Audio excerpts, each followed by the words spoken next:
আবির একটি কাজ 80 দিনে করতে পারে, তাহলে আবিরের সময় লাগে হচ্ছে 80 দিন। সে 10 দিন কাজ করার পর বাসার একাই 42 দিনে কাজ শেষ করে। তাহলে আবির করছে 10 দিন, বাসার করছে 42 দিন কাজ শেষ। তারা দুজন একসাথে কাজ করলে সম্পূর্ণ কাজটি করতে তাদের কতদিন সময় লাগবে? এখানে দুইটা জিনিস চিন্তা করি। আবিরের সময় কত?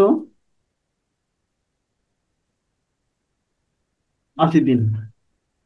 তাহলে ধরি বাসার এর একাই সময় লাগে, এটা ধরে নিলাম দিন, ধরে নিলাম। তাহলে এবার চিন্তা করো, আবিরের আবির একদিনে কতটুকু করবে? 1/80, ঠিক আছে না? সে কাজ করছে কয়দিন? 10 দিন, তাহলে 10 দিনে কতটুকু করবে? 10/80 প্লাস, এবার বাসার একদিনে কতটুকু করবে বলো? 1/T না? বাসার কয়দিন করছে? 42 দিন, তাহলে 42 দিনে কতটুকু করবে? 42/T। তাহলে কাজটা আমার এক অংশ শেষ হয়েছে, ফুল শেষ হয়েছে। দেখো লজিক না বুঝলে বলিও। বললাম, বলছো কি যে বাসার 42 দিনে করতে পারে, 42 দিনে সে করতে পারে না, সে 42 দিন কাজটা করছে দিয়ে কাজ শেষ হয়েছে। তাহলে এটা ক্যালকুলেশন করে দিচ্ছি না, এখান থেকে আমরা টি এর মানটা খুব সহজে পেয়ে যাব।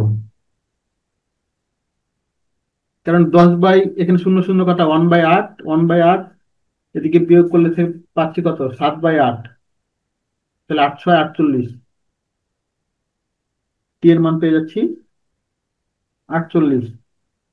আবিরের সময় হচ্ছে 80 দিন, বাসারের সময় হচ্ছে 48 দিন। যখন একত্রে সময়, একত্রে করলে সময় লাগবে, শর্টকাট মনে আছে?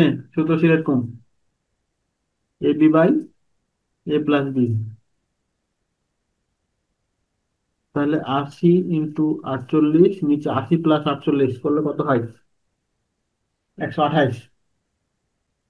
কাটাকাটি যাই, ছোট ছোট করে কাটি। 6 × 2 = 12, 64 × 2 = 128, 40 × 2 = 80।